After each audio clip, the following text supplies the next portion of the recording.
Oh, nuts, really? Why does this masterpiece has to be ruined like this? I'll forget it. Today's review will be on another stupid reboot of the original series. And that one is Alvin and the Chipmunks for 2015. Now, I'll tell you this is another stupid reboot that there wanna be cash codes of Nickelodeon like Teen Titans Go! Who cash codes of Cartoon Network, and Miraculous, Tales of Ladybug and Cat Noir, who are wannabe cash cows of Disney Channel. And this show is the reason why did Nickelodeon has gone downhill. The show was originally aired on Nickelodeon, Nicktoons, Nick Jr., M6, in France, Family Channel, Wild Brain TV, Family Junior and Teletoon, in Canada, Pop, and Pop Max, in the United Kingdom and Ireland, originally streamed seasons 3 to 4 on Netflix, originally streamed season 2 on Paramount Plus, and currently streaming on Hulu. The show involves those stupid versions of Alvin and the Chipmunks named Simon and Theodore, and Chipets Brittany, Eleanor, and Jeanette. And they go on stupid adventures. The episodes in this are bland, not funny and boring. And some of them are awful, and completely mean-spirited. On to the characters.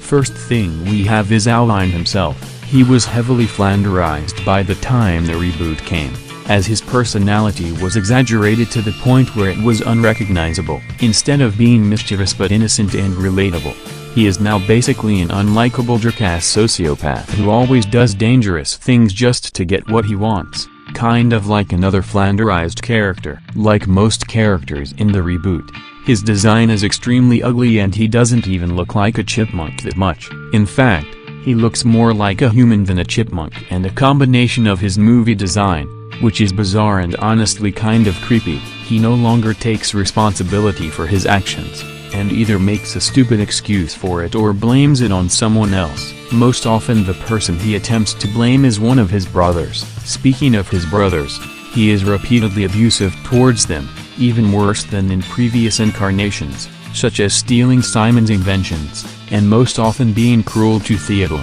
Some major examples of him doing so are, in Talking Teddy, he makes Theodore do his chores and sell his money. In Safety Third, he manipulates Simon to change his bus to a car and then steals Simon's car, and breaks it. In Adventures in Babysitting, he was taking advantage of Theodore by trying to get out of babysitting Bo-Carter's younger brother, Neville. In The Great Snack Off, the episode where he was at his worst, he nearly blows off Theodore's head after stealing one of Simon's inventions. He is even slightly disturbing, as in Principal Interest, he has a crush on his adult, human principal, yes, really, which is both zoophilic and pedophilic, since the principal is an adult human while Alvin is a young chipmunk, and a promotion of bestiality, and he even didn't know his principal was married. He also ends up getting in Dave's way just to talk with him, and even deliberately gets himself expelled. He is very hard on his owner,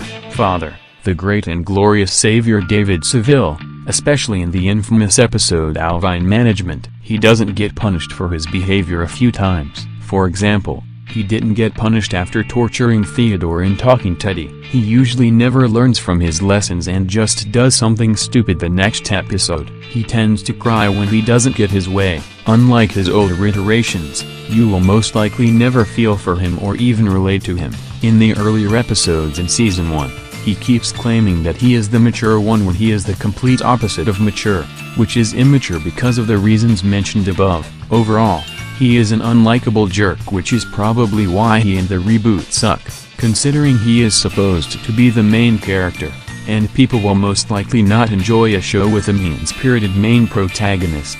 Next up we have is David Seville.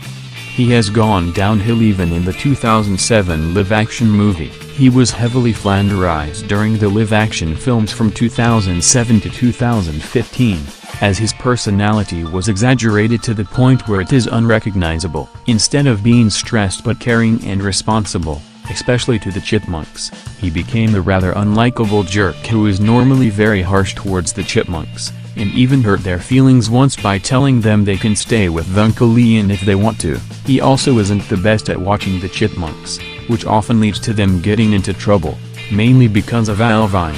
but still, he seemed to act sterner than his original counterpart during the 1960s, to the point where it more than outshines his good qualities. He is especially stern with Alvin, and while it does make sense given that Alvin normally causes trouble, he goes too stern with the poor boy. To be fair, Alvin actually does have a reputation for being a constantly annoying child, but that still doesn't mean that Dave has to act resentful towards him. Alvin, at first, he only cared about boosting his career and reputation, and impressing Claire, rather than caring for the Chipmunks right away like his animated counterpart did. His relationship with the Chipmunks as father and sons is very weak, even to the point where Alvin wonders if Dave hates him. In the fourth film, he is completely unaware of James Suggs and his actions towards the Chipmunks and Miles, leading to a massive misunderstanding between him and the boys that comes off as very annoying. He doesn't even give the boys a chance to explain their story. Also, he harshly grounded them for what happened to them, which is unfair since it was technically a huge misunderstand. He was at his absolute worst in the third film, since he went too far with punishing the Chipmunks and the Chipets after they get into some trouble on the cruise ship, falls asleep during the time he was supposed to be watching them, which causes them to fly off the ship via a kite, and squabbles with Ian the entire time they were looking for them. To make matters worse, he never got his comeuppance for what he did in the end, and what makes it even worse is that he never apologized to the Chipmunks nor the Chipets in the end. Jason Lee, best known for his voice work as the main antagonist Syndrome from the 2004 film The Incredibles, did a mediocre and horrendous job playing as him in all four of the live-action films, as he sounded very monotone and sounded like he didn't want to be in all four of the live-action films, and failing to have any of the charm that Ross Bagdasarian Sr. and Ross Bagdasarian Jr. bring to the character. Even his 2003 live-action counterpart in Little Alvin and the Mini-Monks is in fact played by Ross Bagdasarian Jr. himself, and he still brings the same charm to the character in the live-action world than Jason Lee ever did. In fact, Ross Bagdasarian Jr. was considered as the role as Dave before Jason Lee got the role because Ross Bagdasarian Jr. was too old to be playing Dave Seville in live-action. Also, in all four films, his famous yell Alvin, sounded phoned in, weak, and forced as if he had a problem with his vocal cords, and also not angry enough compared to both Ross Bagdasarian Sr., the original Dave, and Ross Jr., the current Dave, though oddly enough, it was pulled off better in the fourth film compared to the previous movies. Overall, while they tried to make Dave faithful to his original counterpart, they failed very badly and managed to make him a bland, unlikable jerk. This actually paints a sympathetic light onto the Chipmunks, especially Alvin, due to how cruel of a father he can be. He and Samantha didn't get karma for their actions towards the Chipmunks, making them karma houdinies. Number 3. Simon Seville. Simon was great in the 60s and the 80s series, and even in the live-action trilogy. But in this show, he looks stupid. Because in the 2015 reboot episode Bathroom Bully, due to Derek not allowing him to use the boys' bathroom, Simon had resort to use the bathroom reserved for faculty members, which landed him in detention. Speaking about Theodore and Chipets Brittany, Eleanor, and Jeanette, I'll leave it be. Who cares? Why Janice Karman has ruined the masterpiece. Those cute chipmunks that we know and love, we're turned into a big pile of shit. Actually the good old Alvin and the Chipmunks cartoon from the 60s. And even Alvin and the Chipmunks series from the 80s. It's like a masterpiece of a franchise, and part of everyone's childhoods. And I even prefer its movie trilogy from 20th Century Fox and Regency Enterprises. Alvin and the Chipmunks movie from 2007, and Alvin and the Chipmunks, The Squeakquel from 2009, and even their animated direct-to-video movies released in the 90s, and even the 2000s on VHS from Universal Pictures Home Entertainment, Universal Animation Studios, and Bagdasarian Productions. Alvin and the Chipmunks Meet Frankenstein from 1999, and Alvin and the Chipmunks Meet the Wolfman from 2000. These movies are better than this disgraced show that belongs in the trash. Even Lambo Rocks Strikes Back ranted on this show as well, and I totally agree with him what he said about this show. This show is the reason why did Nickelodeon has gone downhill. Like come on. Nickelodeon was like a masterpiece for every children and teenagers. It made a lot of great shows.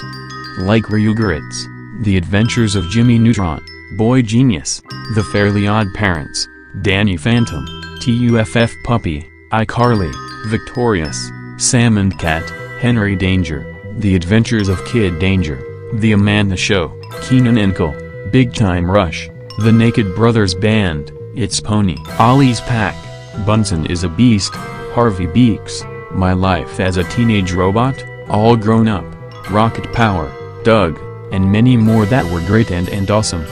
But then, it started to make a lot of trash, like this, Sanjay and Craig, Breadwinners, Fanboy and Chum Chum, and Pig Goat Banana Cricket. What the fuck?